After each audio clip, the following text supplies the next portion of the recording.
cuore dell'Oceano Indiano, a cavallo dell'equatore, c'è un arcipelago che sfida i luoghi comuni. What do you like of living here? Oh, this is kind of paradise. Because even small island people, I think people get bored, but it's not in reality. It feels like we enjoy it more. Sono diventate l'archetipo della vacanza come fuga dal quotidiano, del paradiso tropicale dove il tempo è sospeso. Ma c'è anche altro. Donne e uomini impegnati a proteggere un tesoro fragile e in pericolo. Un viaggio qui, se si esce dalla concezione della vacanza esclusivamente come relax e si alzano le antenne, non è soltanto una fuga dall'ordinario, ma è una vera e propria immersione nella geografia della sopravvivenza.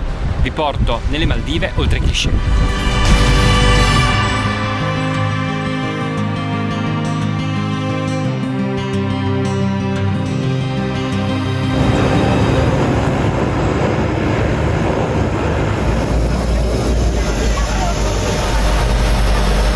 Questo è il terminal più piccolo mai visto. Sarà lungo 5 metri. Mezz'ora di idrovolante e sono arrivato dove dovevo arrivare. Adesso l'ultimo tratto in barca. Accoglienza tradizionale. What's the name of the dance? The Maldivian traditional dance. Siamo stati accolti con le note della danza tradizionale.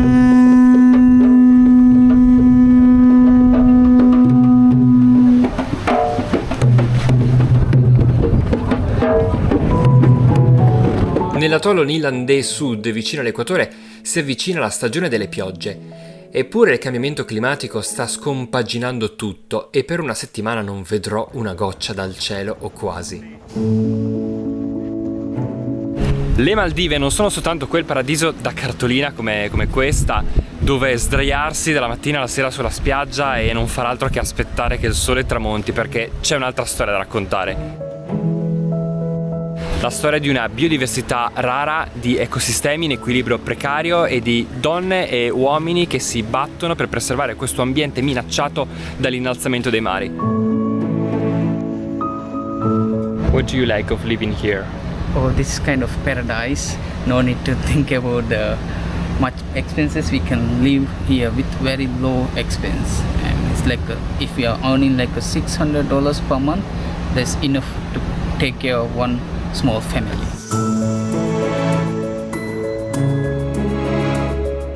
Mi trovo nel sud delle Maldive. Le Maldive sono praticamente una lingua di atolli e isole che si estende da nord a sud e in particolare mi trovo nell'atollo Nilandé Sud, nell'isola Medufushi, che si raggiunge in idrovolante da Mali in circa 35 minuti di volo. E su quest'isola siede da oltre 25 anni il Sun Siam Vilu Reef, che è il primo resort nato del gruppo Sun Siam, che è stato fondato nel 1990 e che è al 100% un gruppo maldiviano. What's the concept of this resort? So it's very intimate, it's a very small island too. It's a boutique luxury, a small boutique luxury property.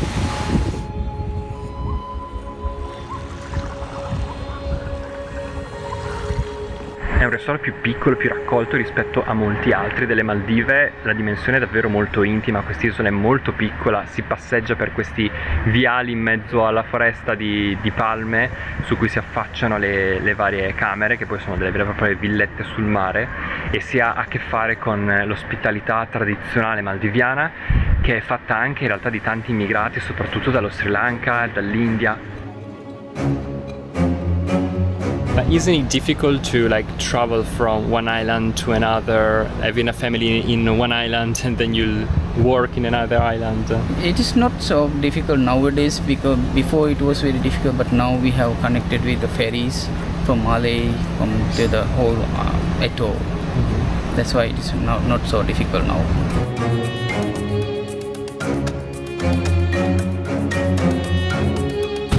Questa è la punta esatta di questa isola a forma di goccia di occhio, che è piccolissima perché è larga soltanto 150 metri da parte a parte ed è lunga circa 500. Tantissime isole piccolissime che puntellano gli atolli delle Maldive.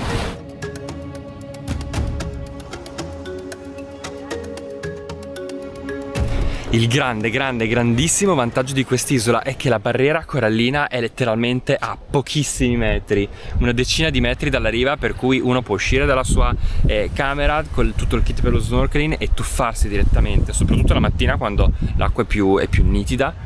E questo è un grosso vantaggio, perché in altre isole invece devi prendere una barca, devono organizzare delle vere e proprie escursioni per poter poi andare a fare snorkeling nella barriera corallina.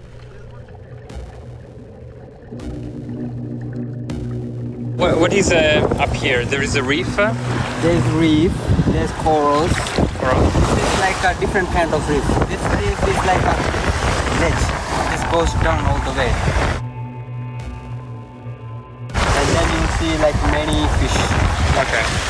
And over there, to get to there's like a cave. Okay. You can go in and out. Okay. And Turtles, eagle rays, trigger fish. Not the dangerous kind. We got black tips, white tips. okay. Luckily. Questa è la prima volta che faccio snorkeling in acque tropicali. La seconda, vi ricordate la prima a Rottnest Island in Western Australia? Andiamo a vedere che cosa ci offre dal punto di vista dei pesci.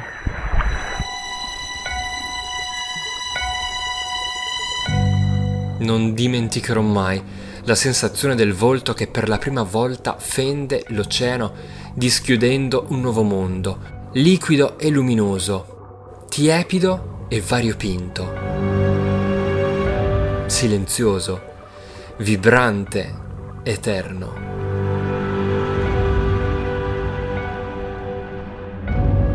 Nuotare tra i coralli è come volare sopra l'archeologia di una civiltà scomparsa. I pesci che vi fluttuano attorno disegnano traiettorie casuali, dando tridimensionalità a quell'esperienza. Creature che scivolano tra le ramificazioni del reef, illuminate dalla luce che filtra dalla superficie, danzando.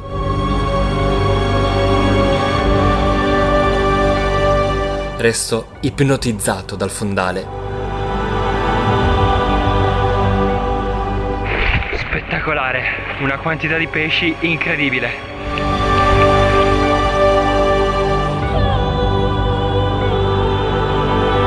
La barriera corallina è incredibile, è la prima volta che ne vedo una in ambiente tropicale e c'è praticamente questo strapiombo improvviso, questa parete piena di coralli con un'infinità di pesci, ne vedi centinaia, ho visto davvero migliaia di pesci soltanto nel primo giorno di snorkeling.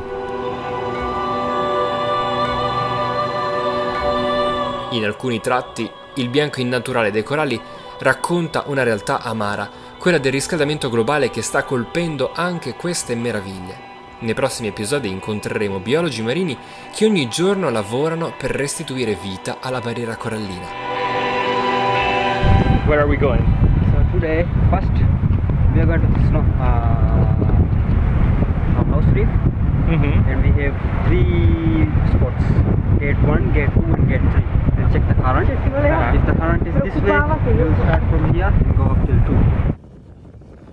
Allora, questa volta lo snorkeling con la guida che ci porta a vedere la parte più bella della barriera corallina, anche se oggi il mare è un po' mosso. Ok, 3, 2, 1.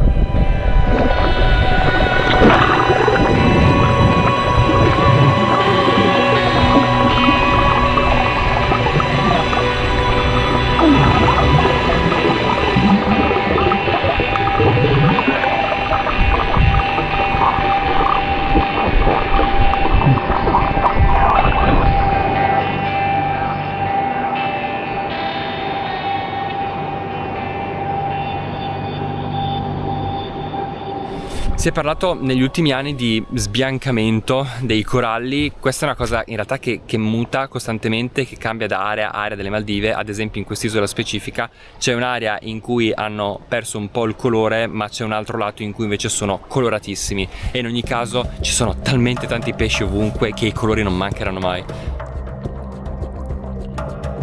È anche la prima volta della mia vita che vado in SUP. Su questa lama cristallina dell'acqua, soltanto che farlo con la corrente non è molto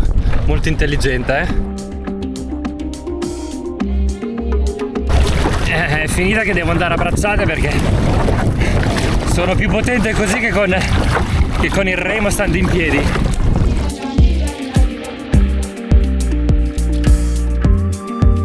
Niente, questa mattina il vento è troppo forte, è finita che mi sono ancorato a questa boa e resto qua a godermi l'orizzonte.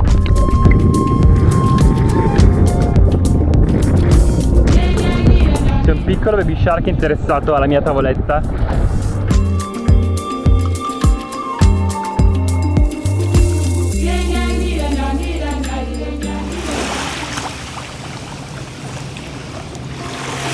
La mattina dopo mi sveglio all'alba perché Nafiz mi ha suggerito di fare snorkeling a quell'ora. E dopo l'alba lo snorkeling perché a quest'ora, attorno alle 7 del mattino, l'acqua è ancora più trasparente, quindi le profondità, gli abissi sono ancora più visibili, come se veramente li toccassi con la punta del naso. Pronti? È incredibile perché c'è lo strapiombo, veramente, guardate, sono 2 metri da riva e avete direttamente la reef, la barriera corallina. Io adesso sto camminando, ma se in questo momento facessi un passo in più avrei probabilmente un centinaio di metri, forse di più, di scarpata.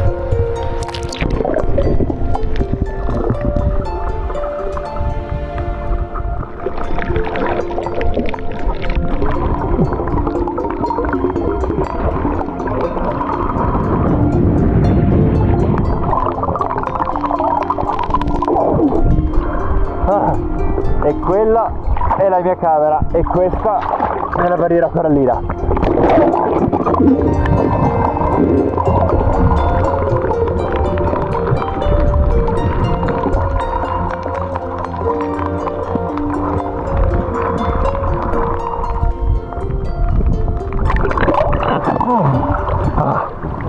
Straordinario. Poi con quest'acqua calda ci starei davvero le ore. E questa qua dietro è la mia camera. Questo è veramente il vantaggio di avere la barriera corallina di fronte al letto.